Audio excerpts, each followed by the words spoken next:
आज हम ग्रेविटा इंडिया का एनालिसिस करेंगे। स्टॉक ऑल टाइम हाई से 37% डाउन है और स्टॉक का पी है अराउंड 30। प्रमोटर्स के पास 56% होल्डिंग है, एफआईआईस के पास 16% होल्डिंग है और डीआईआईस के पास 4.7% होल्डिंग है। ग्रेविटा इंडिया एक रिसाइकलिंग कंपनी है। पुरानी बैटरीज स्क्रैप कलेक्ट करके उससे लीड, एल्यूमिनियम और अदर प्लास्टिक मेटल्स कलेक्ट करती है और उससे नए प्रोडक्ट बनाते हैं। इनका सबसे बड़ा बिजनेस है लीड रिसाइकलिंग, जो कि अराउंड है 89% ऑफ टोटल रेवेन्यू। कंपनी पुरानी लीड एसिड बैटरी कलेक्ट करती है और उसको रिसाइकल करके निकालती है pure lead and lead alloy. फिर ये लीड वापस जाता है बैटरी कंपनीज को, केबल मैन्युफैक्चरिंग कंपनीज को और पेंट और रेडिएशन प्रोटेक्शन इंडस्ट्री को। रॉ मटेरियल सस्ता मिलता है, डिमांड स्टेबल है और बैटरी का यूज हर जगह है, जैसे कि कार, इन्वर्टर और सोलार। कंपनी लीड के अलावा एल्युमिनियम स्क्रैप भी रिसाइकल करती है, जिसका यूज होता है ऑटोमोबाइल एंड पैकेजिंग इंडस्ट्री में। जैसे कि अभी इलेक्ट्रिक व्हीकल कार्स बढ़ रही है तो उसकी वजह से एल्युमिनियम की भी डिमांड बढ़ रही है। और इनका थर्ड सेगमेंट है प्लास्टिक वेस्ट को रिसाइकल करके ग्रेन्यूल्स बनाना,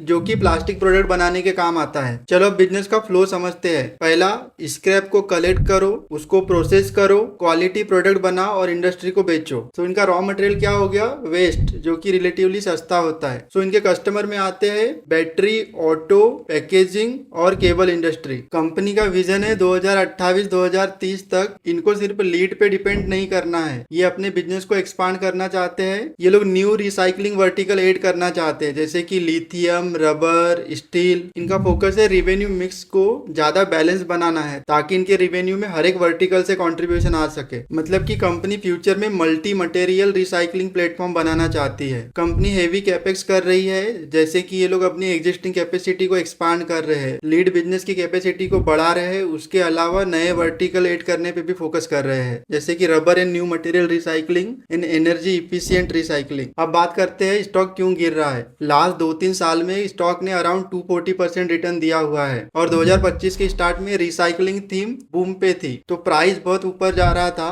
बट जैसे जैसे अभी करेक्शन आ रहा है तो स्टॉक में भी करेक्शन आया है। और स्टॉक में करेक्शन का दूसरा रीजन भी है, लीड एंड एल्यूमिनियम जैसी मेटल के प्राइस ऊपर नीचे हुए हैं। इसकी वजह से पूरी metal and recycling industry pressure में रही है। मैनेजमेंट का गाइडेंस है वॉल्यूम को 25% से इंक्रीज करना है और प्रॉफिट को अराउंड 35% से इंक्रीज करना है, मतलब जो कि ऑपरेटिंग लीवरेज और मार्जिन इंप्रूवमेंट दिखाता है। अब थोड़ा वैल्यूएशन समझ लेते हैं। कंपनी का मार्केट कैप है अराउंड 11,500 करोड़ और करंट पी है 30। फाइनेंशियल ईयर 2025 में कंपनी ने 313 करोड़ का प्रॉफिट रिपोर्ट किया था। मैनेजमेंट का गाइडेंस है 35%, बट अगर हम कंजर्वेटिव साइड में भी 25% का अजम्पशन ले तो मार्च 2026 के एंड में कंपनी का एक्सपेक्टेड प्रॉफिट होगा अराउंड 390 करोड़ और Q3 तक के कंपनी ने ऑलरेडी 287 करोड़ का प्रॉफिट अचीव कर लिया है। तो 390 करोड़ अचीव करना थोड़ा रीजनेबल लग रहा है। उसके बेसिस पे कंपनी का फॉरवर्ड लुकिंग पी होता है 28। कभी भी करंट पी को देख करके डिसीजन नहीं लेना है। ये सिनारियो अदर वे अराउंड भी हो सकता था। अगर कंपनी लेट से नेक्स्ट क्वार्टर में लॉस रिपोर्ट करती है, पी ऊपर भी जा सकता है। इसलिए बिजनेस में फ्यूचर में क्या चल रहा है वो समझना बहुत जरूरी है। ये सिर्फ एग्जांपल के लिए बताया है, इस कंपनी में ऐसा कोई प्रॉब्लम नहीं आने वाला है। अगर हम 25% प्रॉफिट ग्रोथ पे 2027 के लिए पी कैलकुलेट करें तो वो अराउंड आता है 23। तो सिंपल शब्दों में आपको 30 से 35% ग्रो करने वाला बिजनेस अराउंड 30 के पी पे मिल रहा है, मतलब कि पैक रेशो है अराउंड 1। तो हम स्टॉक वैल्यूएशन रीजनेबल बोल सकते हैं। ये सारे कैलकुलेशन मैनेजमेंट के गाइडेंस पे बेस्ड है।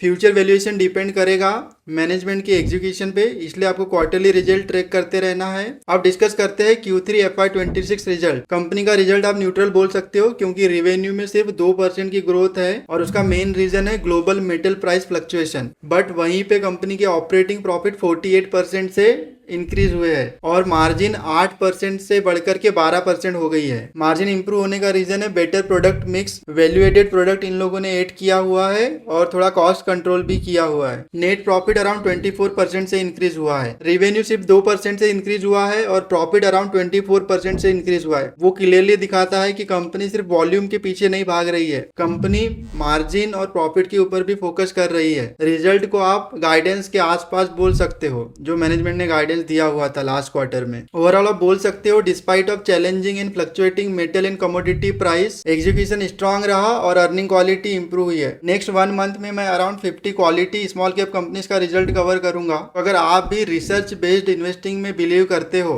तो मुझे फॉलो करना मत भूलना। मैं हूं आपका दोस्त CA जितेंद्र। फिर मिलते हैं नेक्स्ट वीडियो में।